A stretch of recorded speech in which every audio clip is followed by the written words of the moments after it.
Hello students, today we are going to study about post-fertilization events.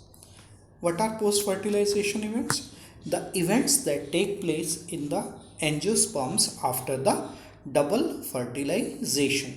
Double fertilization के बाद angiosperms में कौन कौन से इवेंट्स होते हैं? What are the further events? What are the further developments that take place in the angiosperms? Those are called as post-fertilization events. Now, we can classify those post-fertilization events into, first, there is development of the endosperm. सबसे पहले क्या होगा? Endosperm development. Thereafter, the development of embryo. After that, the ovule will mature into the seed. So what will happen to the ovule? The ovule will form the seed. And what will happen to the ovary? The ovary will turn into the fruit. So four main changes we are going to study: endosperm development, embryo development, ovule development into the seed, and maturation of ovary into the fruit. Now, अब question कैसे कैसे आते हैं देखिए, थोड़े से हम questions की भी बात कर ले साथ में. What type of questions are asked? Now, suppose this was our ovary, okay? Correct? Now, after fertilization, stigma, style, they fall off, they wither, they dry up, and there is no function of that. Now, what will happen to the ovary? Just before we talked that the ovary will develop into the fruit. So there will be maturation of ovary into the fruit. Okay. So ovary will mature into the fruit. And what will happen to the wall of the ovary? The wall of the ovary will form pericarp. The ovary will develop into the fruit and the wall of the ovary will form pericarp. Now, what will happen to the ovule inside? अब जो अंदर ovule है, ovule का क्या होगा? The ovule will develop into the seed. Ovule से क्या बन जाएगा बेटा? Seed बन जाएगा. The development of ovule will be into the seed. Now, अब इसमें दो इंटेग्यूमेंट हैं. These are ovule integuments. Now, what will happen to these? These ovule will develop into the seed coat. इनका क्या बन जाएगा बेटा? After fertilization, these will develop into the seed coat. Ovule से क्या बन जाएगा? Seed बनेगा. तो covering of ovule will form the seed coat. Okay. Now, what will happen to the outer integument? अब seed coat में दो चीज है. So, outer will develop into the outer seed coat. What is the outer seed coat? Testa. And the inner will develop into the inner seed coat, that is called as tegmen. So, the testa and tegmen will be our two seed coats. Now, what will happen to the other parts? और बाकी parts का क्या क्या होता है? What will happen to the other things? What will happen to the micropyle? The micropyle will remain as such. There will be no change in the micropyle. Micropyle में कोई change नहीं रहेगा. Micropyle will remain as such in the seed also. It will be an opening for the movement of water. Now, what will happen to the nucellus? अब nucellus को क्या होता है? The nucellus, that is the nutritive tissue. So nutritive tissue is fully utilized up, तो nucellus बचता नहीं है. हालांकि in some seeds there are some exceptions that we will talk. In some seeds it is remnant in the form of perisperm. थोड़ा बहुत रह जाता है. Okay. Now what will happen to the egg? Egg का क्या हो जाएगा बेटा? What will happen to the egg? Egg will form the zygote. Egg will develop into the zygote. Okay. What will happen to the antipodals? They will degenerate after the fertilization. Antipodals degenerate कर जाएंगे. What will happen to the secondary nucleus? Secondary nucleus will form primary endosperm nucleus. and from this primary endosperm nucleus will be formed as endosperm. इससे क्या बन जाएगा? Endosperm बन जाएगा. Okay, and what will happen to the funiculus? What will happen to the funiculus? What is funiculus? That is the stalk. Okay, what will happen to the funiculus? The funiculus will be the stalk of the seed. अब ये क्या बन जाएगा? Funiculus of the seed बन जाएगा. Okay, so through which the seed will be attached to the ovary से जहाँ पे attach रहता है. So these are some changes that will occur. What will happen to the synergids? That we have discussed already.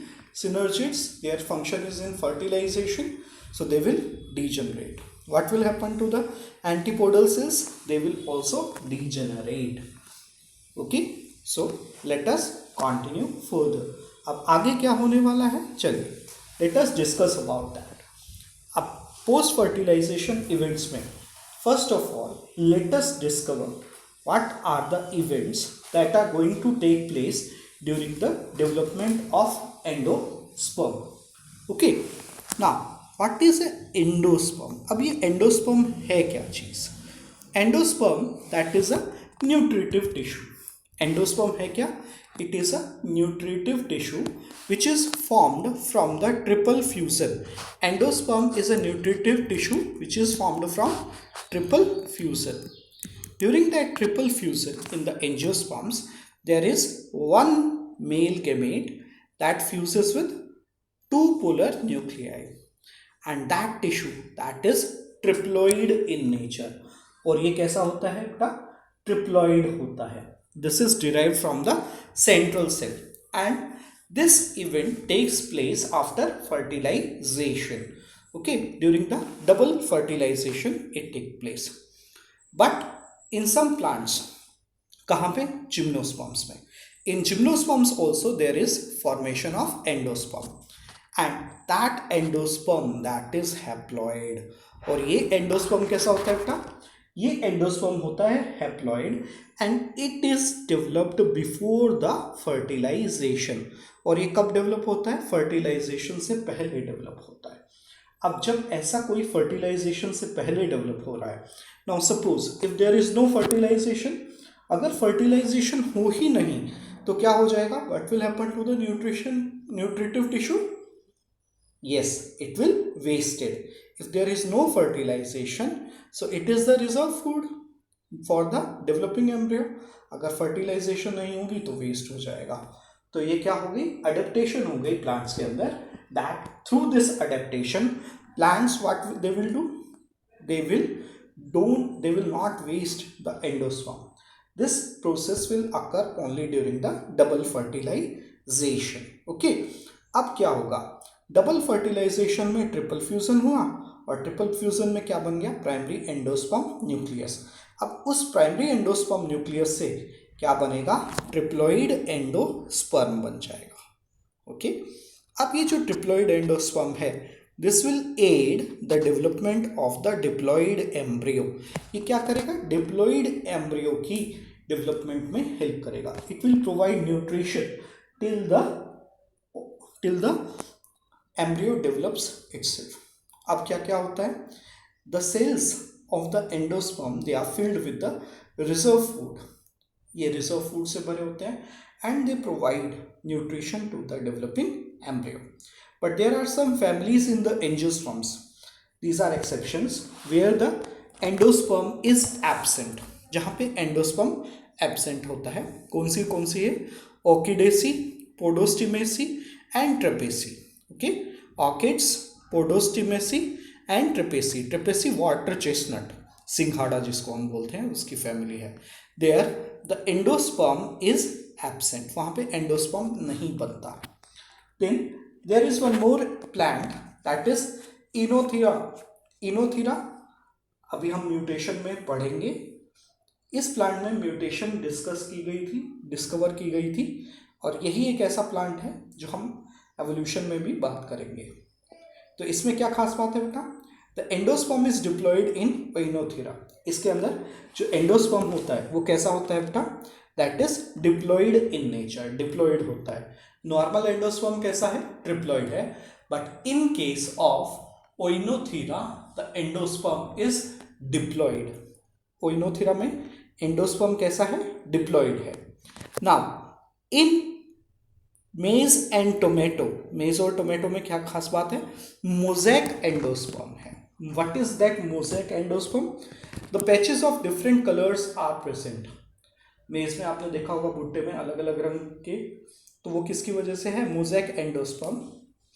Then in areca, betel nut, सुपारी, Passiflora, Annonaceae और खजूर, date palm, they have ruminate endosperm. उनके अंदर ruminate endosperm होता है.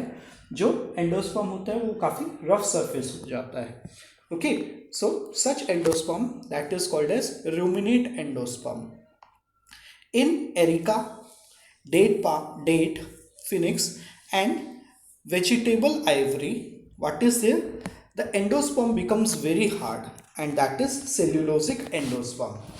Such a cellulosic endosperm is used to make buttons, umbrella handles, billiard balls. These are some exceptions. ये कुछ exceptions हैं, यहाँ पे कुछ common exceptions हैं, तो आपको ये याद रखनी है. खासकर ऑर्किड्स वाली है, मेज वाली है, these are generally asked. okay, तो डेट पाम में हम क्या बोलते हैं, इन डेट पाम दैट इज हेमीसेल्यूलोसिक. और आइवरी पाम में कैसा होता है, that is Ivory palm that is cellulosic. यहाँ पे सेल्यूलोसिक है और वहाँ पे कैसा है, हेमीसेल्यूलोसिक. डेट पाम में हेमीसेल्यूलोसिक, आइवरी पाम में सेल्यूलोसिक. चलिए, ये कुछ एक्सेप्शंस थी इनकी, हमने बात की. Let us continue. ना नेचर, अलग अलग तरह का एंडोस्पर्म होता है अलग अलग तरह के ऑर्गेनिजम्स में. There is different nature of the endosperm which is found in different types of plants. For example rice and wheat. Rice and wheat these are edible plants, cereals हैं. इनमें क्या होता है बेटा, the endosperm is starchy, starch present होता है. Okay, the edible part in these seeds that is endosperm starch. In maize, maize में क्या होता है बेटा, that is proteinaceous and starch. Protein भी है और स्टार्च भी है. The aleurone layer that is of proteins and inside starch is also present. तो एग्जाम में अगर एक ही ऑप्शन पूछा जाए, if in exam only one option is asked, then you have to mark proteinaceous, and if both options are there then mark proteins and starch. ना what happens in coconut. Coconut में क्या निकलता है, तेल निकलता है, नारियल का तेल. और कैस्टर में भी तेल निकलता है. तो endosperm is oily endosperm, oil होता है उसके अंदर. अभी आपको बताया था आइवरी पाम, हाथी दांत जैसा, तो उसमें कैसा होता है, सेल्यूलोसिक होता है. और डेट पाम, खजूर के अंदर कैसा है, hemi cellulosic. So these are different kinds, these are different natures of the angiosperms which we are studying. Now next one, how this endosperm is developed. अब ये एंडोस्पर्म डेवलप कैसे होता है, ठीक है. So the development of the endosperm that occurs through 3 ways. 3 तरीके से होता है. The first one that is nuclear endosperm, then cellular endosperm, and the third one is halobial endosperm. 3 तरह का है, nuclear endosperm, cellular endosperm and third is helobial endosperm. Okay, तो थोड़ा सा याद करेंगे. In most of the families, polypetaly family, okay, in polypetaly family, जो polypetaly families हैं उनके अंदर ज़्यादातर कौन सा होता है बेटा, which type of endosperm is there, nuclear endosperm. कौन सा एंडोस्पर्म है, nuclear endosperm. What is nuclear endosperm. आपने नारियल का पानी कभी पिया है, जो ग्रीन कोकोनट है, the coconut water you drink, that is nothing but highly nutritious water. And what is that nutritious water, that is actually nuclear endosperm. वो ये न्यूक्लियर एंडोस्पर्म बनता कैसे है, देखिए. ये जो प्राइमरी एंडोस्पर्म न्यूक्लियस था सबसे पहले, so first is primary endosperm nucleus from which the endosperm will develop.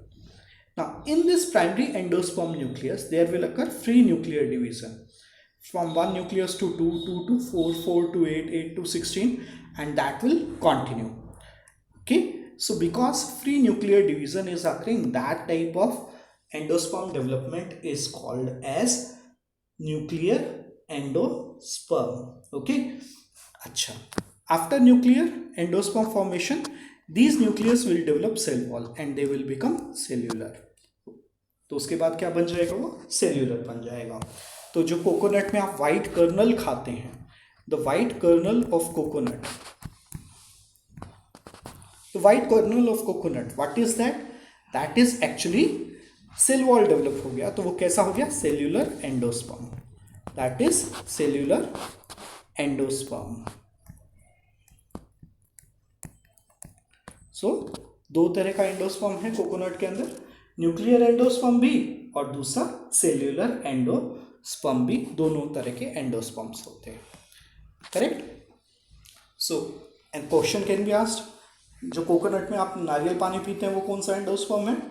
That is nuclear endosperm. The white kernel you eat, which type of endosperm? That is cellular endosperm. Name the plant that is having two types of endosperm, that is coconut. Coconut में दोनों तरह का endosperm होता है. Next let us talk about cellular endosperm. What is cellular endosperm? In cellular endosperm, the karyokinesis is followed by cytokinesis. In nuclear endosperm, what was happening? Only karyokinesis. खाली karyokinesis होती है. But in cellular endosperm, the karyokinesis is followed by cytokinesis. Immediately cytokinesis हो जाएगी. That will not wait till the end. So first 1 cell to 2 cell, then 2 to 4, 4 to 8, 8 to 16, and that will form the complete endosperm. So it is cellular endosperm from the beginning. Cell है शुरू से ही. Okay. अब किस में होता है ये? For example, Gamopetalous families. Gamopetali family जितनी भी है, वो उनमें कैसा एंडोस्पर्म है बेटा? In Gamopetali, the endosperm formed is cellular endosperm. Okay. Dhatura, Petunia, these are mostly commonly asked examples. Dhatura, Petunia. What type of endosperm is there in Dhatura and Petunia? That is cellular endosperm. Okay. इन दोनों में भी कैसा है? Cellular endosperm है. तीसरा है helobial endosperm. Helobial endosperm, this is mostly found in grasses. ये किस में ज़्यादातर मिलता है? ग्रासेस में मिलता है. सो व्हाट हैपन्स है, सबसे पहले एक सेल से दो सेल बने, one on micropylar, one on चला सेल. ओके. अब दोनों में क्या हुआ? फ्री न्यूक्लियर डिवीजन हुई और फिर क्या बन गए? सेल्स बन गए. So this is a two unequal cells here. Thereafter the nuclear division and thereafter cytokinesis. This is mostly in grasses. ये ज़्यादातर किस में होता है बेटा? grasses में होता है. This type of endosperm.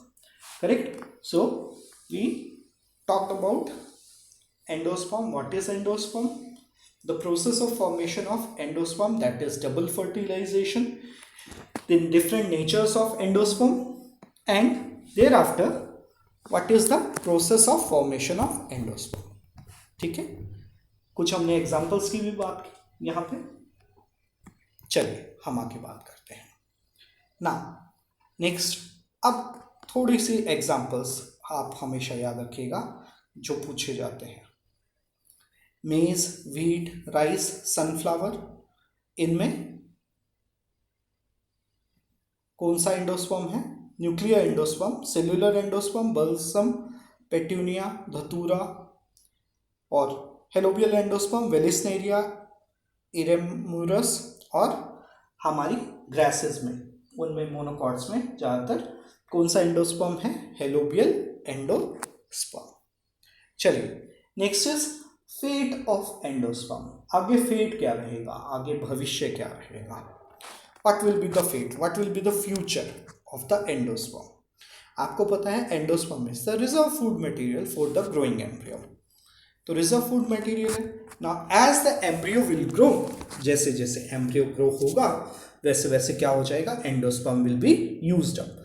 धीरे धीरे एंडोस्पर्म यूज होता जाएगा। So as the embryo will grow slowly and slowly, what will happen, the endosperm will be used up. Now there are two possibilities left. अब दो possibility रह जाएगी। क्या क्या possibility रह जाएगी?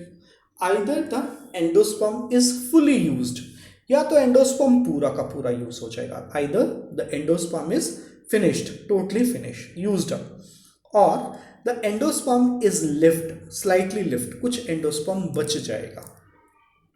Now if the endosperm is finished, completely finished, अगर endosperm नहीं बचेगा, okay, use हो जाएगा, so the seeds will contain no endosperm, endosperm बचेगा ही नहीं, so such seeds are called non endospermic seeds। ऐसे seeds को हम क्या कहते हैं, non endospermic seeds, okay। और इसको कभी कभी हम क्या बोल देते हैं, दूसरा नाम क्या है इसका, non-albuminous seeds, non-albuminous because they don't contain endosperm, so they are also called as non-albuminous seeds, non-albuminous seeds बोलते हैं इनको। या जब आप स्कूल छोड़ देंगे तो you will be ex student of the school, so इसीलिए उनको हम क्या बोलते हैं, दूसरा नाम ex-albuminous seeds also।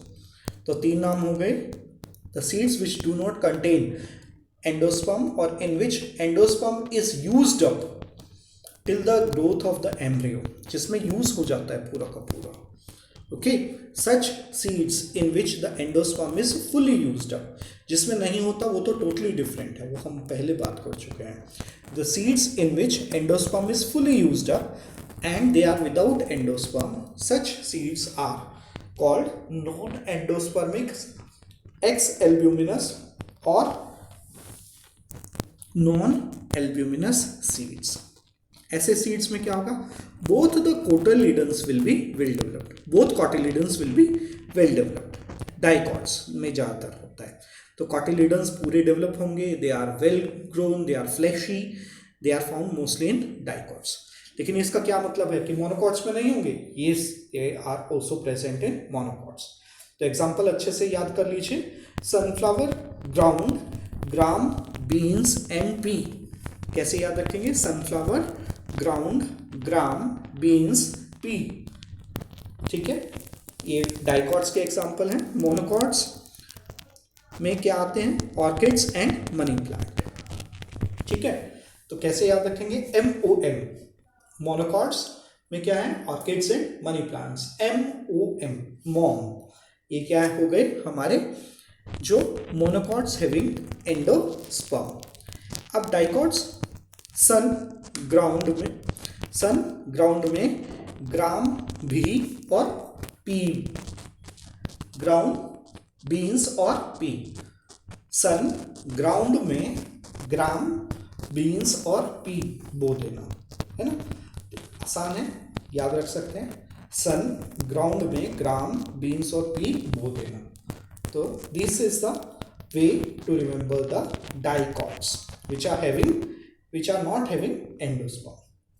now if the endosperm is left, अगर endosperm बच जाता है, such seeds are called endospermic seeds और albuminous seeds। ऐसे seeds को हम क्या बोलते हैं, endospermic seeds और albuminous seeds। तो इसमें क्या होगा, अब बचेगा तो काम तो कुछ खास नहीं है उसका, तो कैसा हो जाएगा, थिन हो जाएगा, peppery cotyledon, thin and peppery, बिल्कुल थोड़ा सा छोटा सा, कॉटिलेडन कुछ बचेगा ही नहीं, नेग्लिजिबल होगा, so thin and papery cotyledon. Mostly monocots है दिस। तो उसमें मोनोकॉट्स में क्या आते हैं, barley, maize, wheat, rice, coconut, okay. Barley, maize, wheat, rice, coconut. कैसे याद रखेंगे, BMW, बार्ले,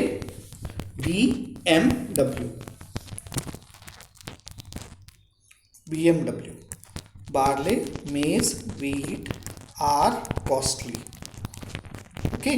BMW हमेशा कॉस्टली होती है, so barley, maize, wheat, rice and coconut are costly, ये कॉस्टली है, ओके।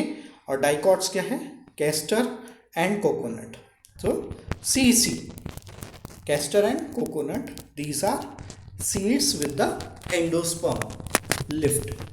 करेक्ट, इजी है, कर सकते हैं आप लोग. चलिए हम आगे बात करते हैं. Next, now there are two phenomenas. थोड़ा सा हम बात करते हैं. There are two phenomenas, one is xenia and second is metaxenia. What is this xenia and metaxenia? Xenia, the term was given by Fock. Fock ने दिया था, and this was first observed in the maize. Maize में observe किया गया था. होता क्या है, बिल्कुल आसान सी चीज़ है. Whenever there is a pollen grain which is foreign, the effect of the foreign pollen grains on the endosperm character, जो भी इफेक्ट होगा foreign pollen grains का endosperm के ऊपर, that effect is called as xenia. इस effect को हम क्या कहेंगे बेटा, xenia कहेंगे. The effect of foreign pollen grains, उसको हम क्या बोलते हैं, xenia. इसकी वजह से क्या हो जाएगा, if the foreign pollen grains are different, then the endosperm color will be different. तो एंडोस्पर्म अलग अलग कलर का हो जाता है मेज के अंदर. तो अलग अलग कलर का होने की वजह से क्या है, क्योंकि उसमें डिफरेंट पोलन ग्रेन्स आए हैं, फॉरेन पोलन ग्रेन्स हैं. This effect is called as xenia. Second is metaxenia. This effect was discovered by Swingle. What is that, the effect of the foreign pollen grains on the somatic tissues which is surrounding the endosperm. जो somatic tissue endosperm को surround करते हैं उसके ऊपर effect होगा, तो वो क्या हो गया, मेटाजीनिया. ये किस में देखा गया, this was observed in the date palm. ये डेट पाम में देखा गया, खजूर के अंदर देखा गया. क्या है, effect of foreign pollen grains on the surrounding tissues, somatic surrounding tissues, जो किसके चारों तरफ है, एंडोस्पर्म के चारों तरफ है. अब उसमें क्या होता है, जो साइज ऑफ फ्रूट है and the time of maturity, कितना साइज होगा फ्रूट का और कब मैच्योर होगा, that all depends upon the metaxenia. Foreign pollen grains के ऊपर डिपेंड करता है. So these are two effects, कभी कभी पूछ लेते हैं. So that finishes our topic.